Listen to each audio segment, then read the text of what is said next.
Hi, everyone, and welcome to today's LinkedIn Live event presented by Security Magazine. I'm Editor-in-Chief Rochelle Blair-Frazier, and I'm glad you could join us, and I'm excited to get into today's conversation.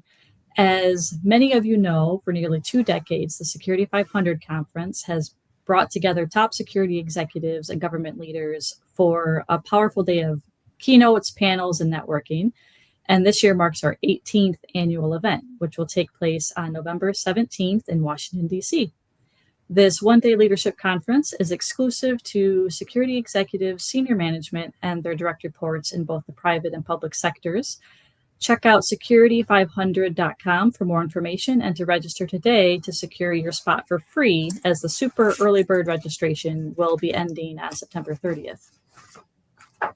Let's see. And then now I'm going to get into what everyone's actually here for today, which is a chat with this year's afternoon keynote speaker and esteemed security leader, James Weston.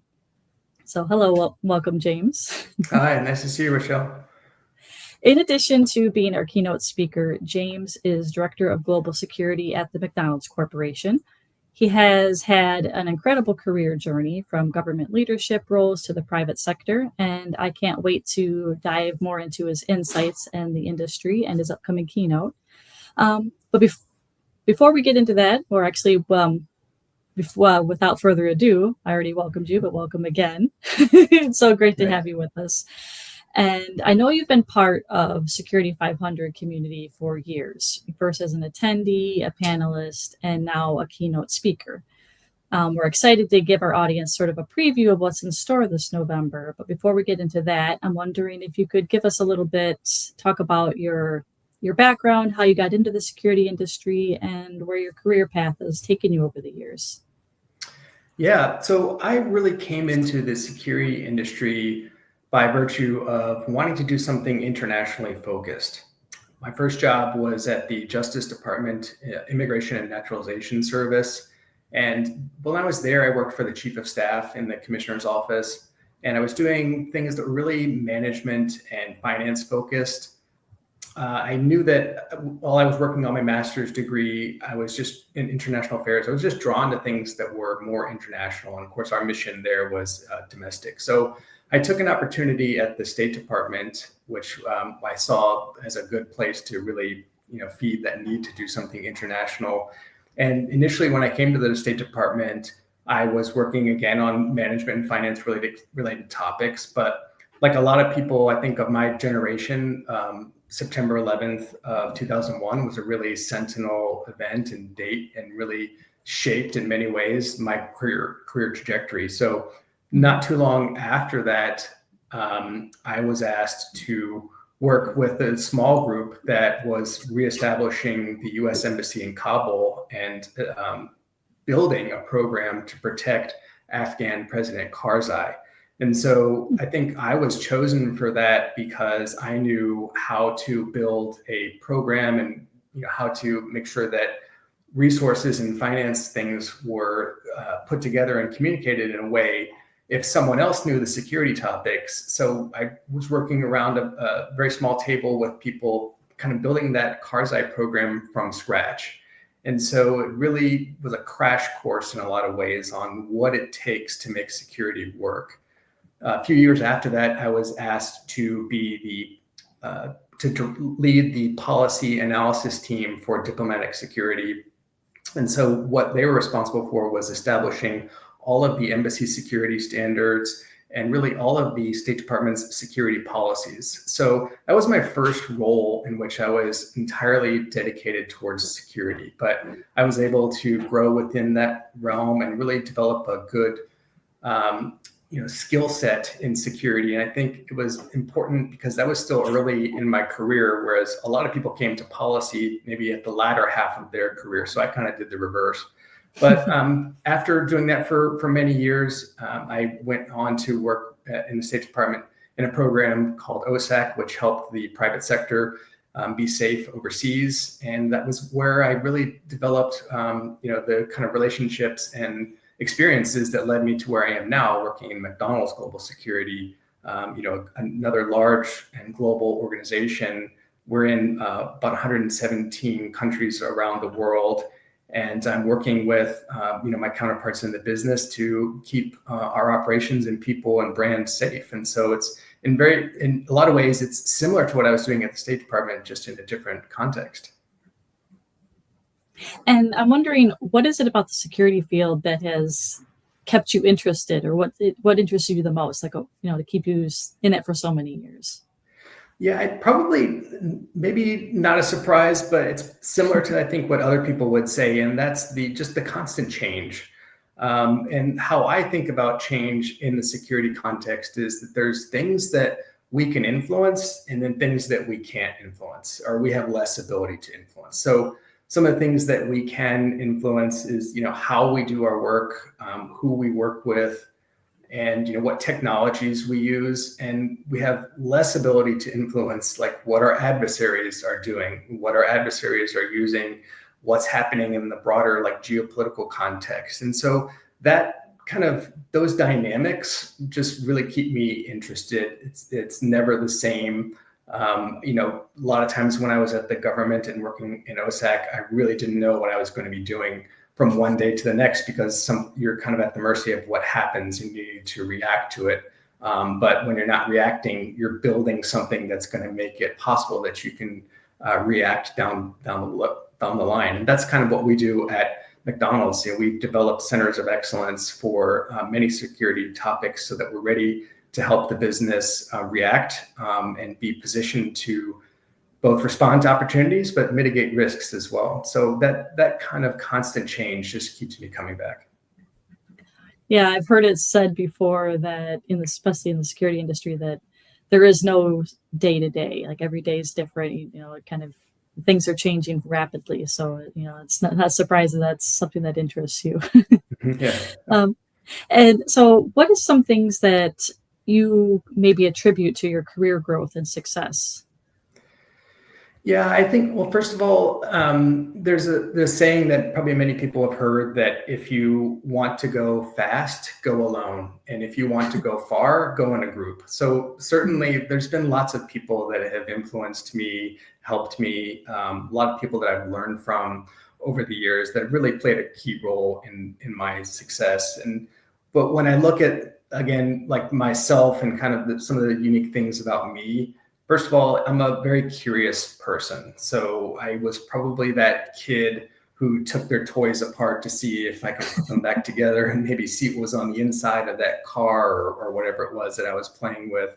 And how that's presented in the professional environment, I just really get intrigued by something, if it's something new or maybe a topic that I know a little bit about. If I hear about it in a meeting or an engagement with someone, I follow up with that person and try to get to know more about how they work, who are the stakeholders that they work with, how do they get into that, kind of what are their priorities that they're working on now. It's very much like how I read. I read a lot in my private time and read a lot of history. Usually what I'll do when I'm halfway through a book is I'll jump to the end and look at the sources and say, what did this author read to put this together? And that'll lead me to my next book. So that being curious, I think, has really served me well. But then I like to think that I'm very self-aware also. I know my limitations. I know what I need to improve on, and I know what I do well. And I try to take on new responsibilities with kind of like an equal amount of both. So I try to expand into new areas that to gain some additional experience or to push myself a little bit more. But then I also know what I do well, and I apply that to new opportunities as they come up, and taking on new initiatives or building out programs that I'm kind of asked to do in my day to day. And so, going back to taking the toys apart, how many of those were you able to put back together? Usually pretty good. Although I think that if you went to my mom's basement, you'd probably find something that I didn't quite get back together entirely. But I always had fun doing it. Let's put it that way. Yeah, well, that's the point of toys, is to have fun and to explore and learn. Yeah. So I'm wondering, what's something that maybe isn't on your resume, but that you feel has really helped shape your career and leadership style? Ooh, that's a good one. So something definitely not on my resume, because honestly, I don't know how I would put it on there, how I'd phrase it, but I'm a very competitive person. It probably is a holdover from playing a lot of golf when I was in school and into college, where I played competitively. I just really like to compete.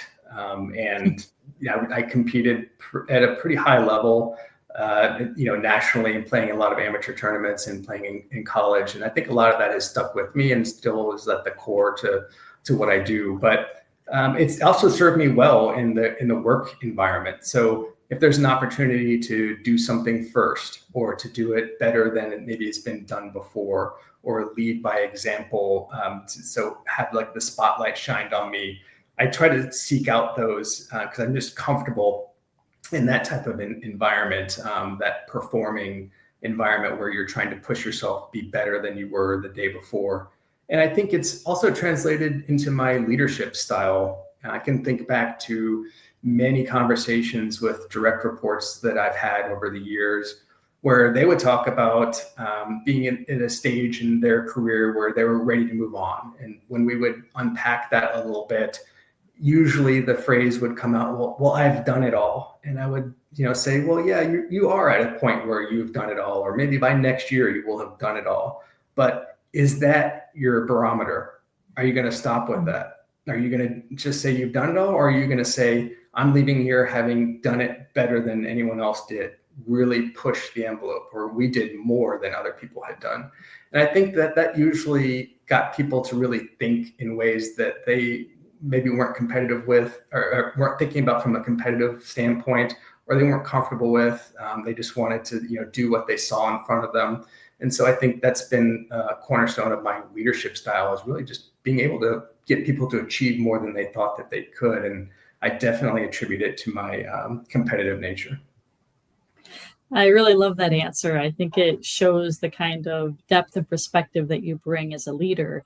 And that's one of the reasons why we're excited to have you join us at Security 500 delivering the afternoon keynote this year.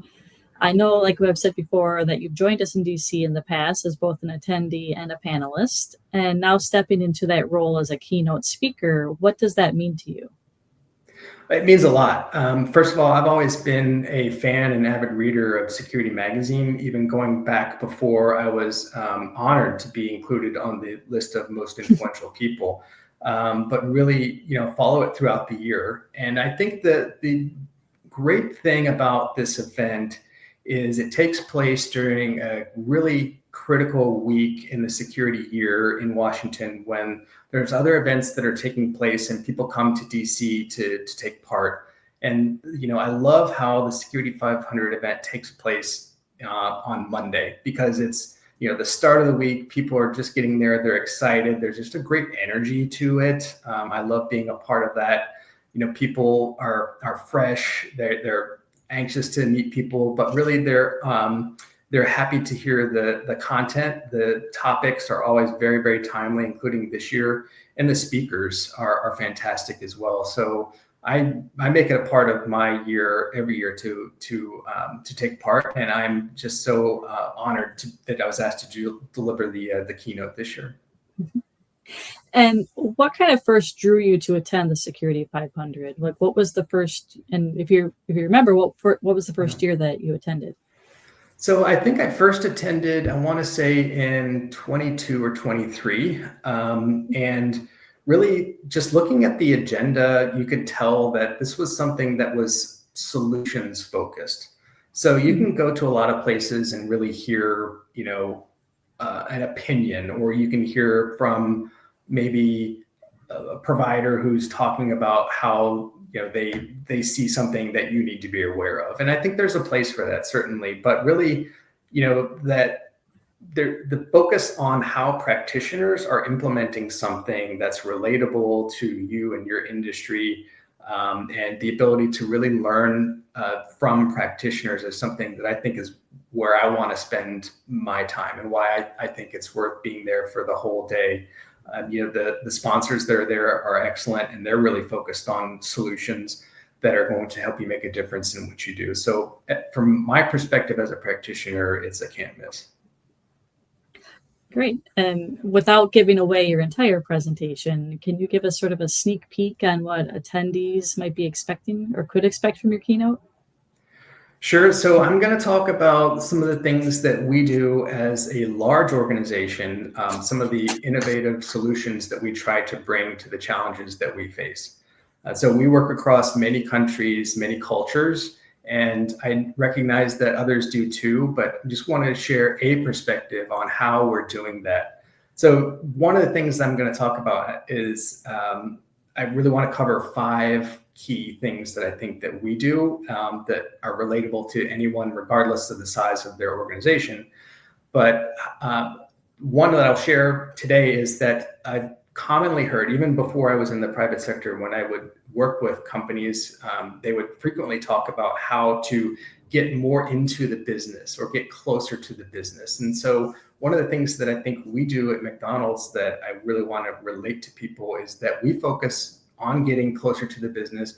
But one of the strategies we have for that is to get the business closer to us. And so I think when you're looking at talent out there and you're trying to fill out your team, certainly bringing in people from the outside or people that have come in through the security world, maybe within your organization that are rising up is something that's you should definitely consider. But look outside of the security portions of your company as well.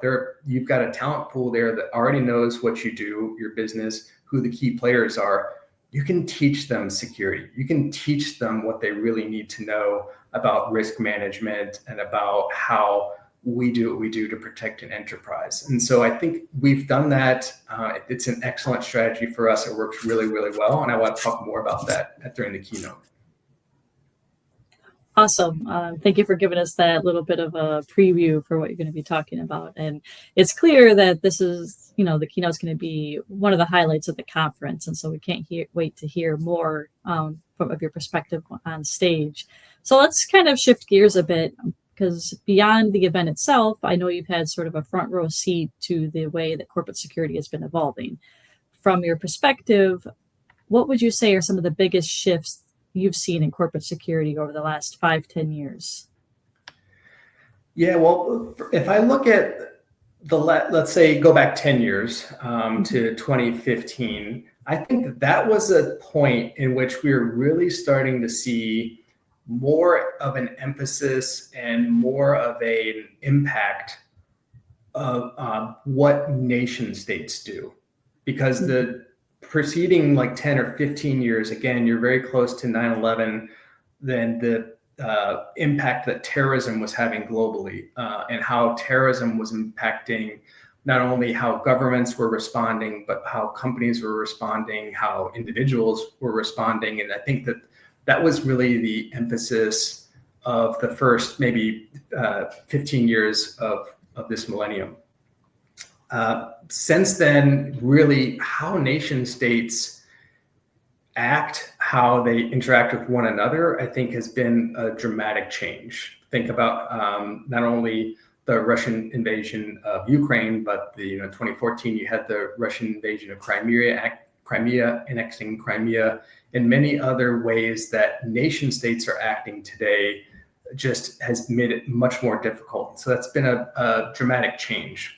How I think you have to react to that is intelligence teams have got to understand what motivates these nation states, why they are aligned with some countries and why they're opposed to others, how that's going to impact your business if you're operating in these places. And so today that's been, it's a real emphasis for us, and certainly something that I think others are probably contending with as well. And then if you look, I think at the last maybe 3 years, certainly artificial intelligence and how that is really changing so many things about our industry. Again, the way I think about it is very similar, how you're using artificial intelligence and then how your adversaries are using it as well. So I know that when I was leaving the State Department, some of the last work that I did was to establish a chief data officer for diplomatic security. And we set out to solve security problems using data and machine learning. And we were able to do things, I wouldn't say relatively quickly, I would say very quickly. and establish new processes that saved tremendous amounts of time and manpower and just made us so much more efficient, so much more repeatable, because we were taking out kind of that human subjectivity and work that had been done for many years, and we were automating it. So I think that, because we were successful in that and we were able to get buy-in and we were able to save so much time, like, it was just a powerful lesson to me. So I know that if people are not using AI now as security practitioners, they really need to think about how they are using it and how their adversaries are using it, to understand how the speed and scale of the attacks can increase, or just the amount of information that people can get much more quickly than they used to before AI existed. So I think one thing I would probably also recommend is, if people don't know what a large language model is, or a generative AI, then spend an hour and really understand these things, because someone probably knows it better than you, and you don't want to be in that position ever. Yeah, you've mentioned in your previous, like we were just talking about there, some lessons that you've learned, and I'm wondering if you could maybe go into some more detail on some other lessons that that you've experienced or learned throughout your career, and as you've taken on different roles throughout the industry. Yeah, one of the most impactful things and lessons that I learned, I really learned in my very first job. So just to set a little bit of context, I used to work at the Immigration and Naturalization Service for the Chief of Staff, so the Commissioner's Chief of Staff. And the way that we would start literally every day was with a cross-functional team meeting, and we would talk about things that we had to do that day or that week. And usually it was something that we owed either the Attorney General's office or Congress, or the main takeaway is that we had something that we had to do, and we had a suspense date to do it, and we would spend a lot of time talking about that. And I can't tell you how many times, maybe it was 1 out of 20 times, that suspense date would not be met. And the very next morning meeting, we would spend just so much time talking about, what had gone wrong, why wasn't this done right, and who didn't do something right. And I think what I observed in that, and what I took away, was we spent all that time working on what had gone wrong, but we never focused on like the 20 or 19 or 20 times that it worked well. That was never talked about. And so I realized right then, and it's always stuck with me, knowing why you succeed is every bit as important as knowing why you fail. Because you might not be realizing that somebody did something at a critical stage and worked with someone else that was the, kind of the combination for success. And you have to know, if you take away one of those elements, what's that going to do to you? So if you're not emphasizing how to repeat that success, then you're just going to spend a lot of time analyzing what went wrong in a vacuum of that one time. So that's really stuck with me. Again, because I'm a curious person, I think I like to get to know all those processes and those dependencies and why things work and how to repeat them as a success factor. So that's just a lesson that again goes back to my very first job, but still sticks with me today. And then, kind of following along that same thread, I know, prior to joining McDonald's, you mentioned that you worked at OSAC. So I'm wondering if you can kind of talk a little bit about some of the challenges that you've maybe experienced and how you overcame them, as far as going from the public to the private sector. Yeah, it's so I'm about 1.5 years in now at this point, and I think something that I knew, but really just it became so much more clear to me when I got here, was I had to learn the culture of McDonald's, how they operate, and kind of the norms, the expectations, how everyone works together, and kind of those ways of working. So at the State Department, we got kind of proud of the fact that we could send a well-crafted email and receive a lot of information back, right? You could almost like conduct business that way, email to email. And that was the culture there. You could do it. Not the culture at McDonald's. And so if I'm sending an email today, it's probably to inform somebody of something, and I put that up front, hey, this is an inform. If I need something from somebody, I'm then sending an email to set up a conversation. And that's the expectation at McDonald's, is to really have that conversational way of working, getting to know a person, a lot less transactional than it probably was at the State Department. And I just had to adjust to that. I knew I would, but continually reevaluating that if maybe I'm not getting a response back, it's like, oh, did I send another one of those, what I thought was a well-crafted email that really someone didn't want to read and receive. So that's been an adjustment for me. And then I've also realized that, McDonald's is a big company. The State Department was a big organization. I've done a lot of the same things before. A lot of change happened, building relationships, influencing people, trying to make sure that you heard people well and understand where they're coming from. I had to do that at the State Department. This is just the same type of way of working, just a different context. So that's what I've been doing. The people at McDonald's have been great, and sharing everything that's wonderful about the company with me and the rich history of what we do, and I've really enjoyed it. Thank you. I really appreciate you sharing a little bit about that experience. I'm sure it's something that a lot of other security professionals can relate to. So let's kind of bring things back for a moment, back to the Security 500 conference. If there's one thing audience members should walk away from Security 500 conference, remembering from your keynote, what would you want that to be? Yeah. So again, I'm going to talk about my perspective coming from a large organization, and we have a tremendous scale. Like, we're the industry leader in the restaurant sector. So we have a lot that we can leverage there. But what I really want people to impart is, whatever their scale, whatever their size, there are advantages to that. And you need to seek those out and really be working within those advantages. So if you're large, you've got many things you can tap into, both on the people that you can work with, the ways that you can test things throughout your system. And there's great advantages that come with that. But if you're small, you've got the ability to focus in more, to really craft what you're doing on a particular area or initiative and work it through on a smaller scale and really perfect it maybe before you roll it out to other areas or in different avenues of what you want to implement. So that no matter your scale, really focus on the advantages that come along with it. And then from your perspective as a fellow security leader, why do you think that leaders and professionals should kind of make it a priority to attend this year's conference? Definitely, again, because it's so solutions focused. We're going to be talking about things on the agenda that are relevant to everybody, and we're going to be focusing on what's working and what people need to be doing to either improve or stay on top of things that are changing.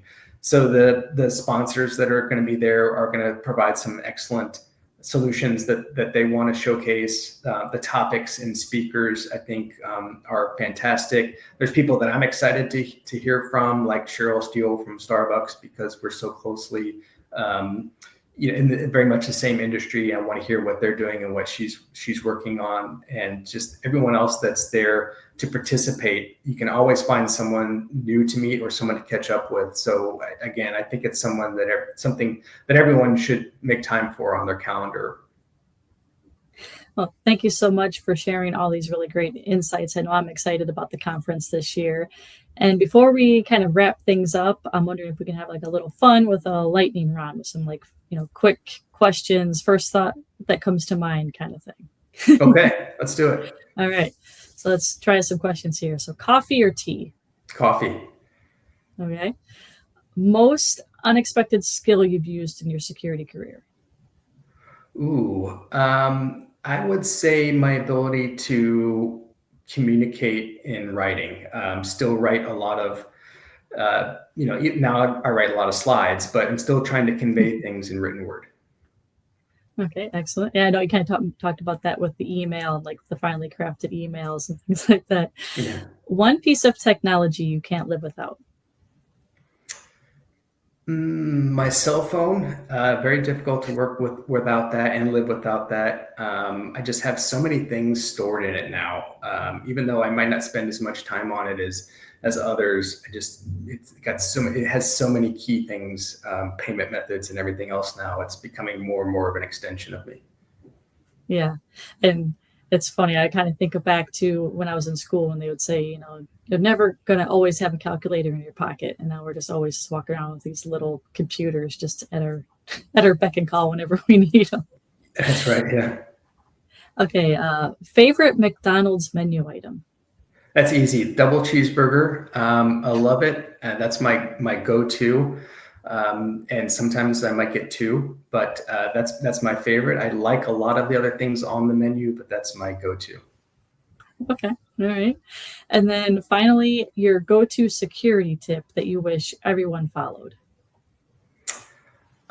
So a lot of times you'll hear the phrase situational awareness and maintaining situational awareness. And I think there's a lot to that. But I would probably add to it that situational awareness is different for where you are and what you're doing at that time. So there are times when you need to have a even higher situational awareness, but sometimes we're lower, just maintaining what's going on around you. And I think that is the case if you're out and about, if you're maybe traveling or you're doing some just work from your office or from home. If you get, like a lot of us do, notifications about something that happened on social media or something in the news, that same level of situational awareness of like, can this impact my organization? What is this going to mean? And being able to do that calculus really quick on, I think we can, we're not affected by this, let it go. It's just really no different than if you're out and about in a city and you hear a bang, you got to think like, what is that? Do I need to move off of where I am now? Was that just someone dropped something and that's it? So that situational awareness and figuring out what that means for you and the moment in which you sit. Excellent. I think that was a really great way to kind of wrap up our conversation. And I want to thank you for sharing these behind the scenes insights. Of course, my pleasure. I'm looking forward to the event, both being there and giving the presentation, but also being in the audience and hearing from everyone else. Yeah. And so thank you for joining us, and thank you everyone for coming to the LinkedIn Live. I know our audience is going to be eager to hear more from you at the Security 500 conference in November. And then, like you said, all the other people that we have coming, all the other professionals we have speaking. So everyone, be sure to check out for more details at security500.com for agenda and also how to register. Make sure that you're registered for the Security 500 conference. We do have the super early bird registration ending on September 30th. It's an event that you don't want to miss, and we can't wait to see everyone there. Thank you. Thank you.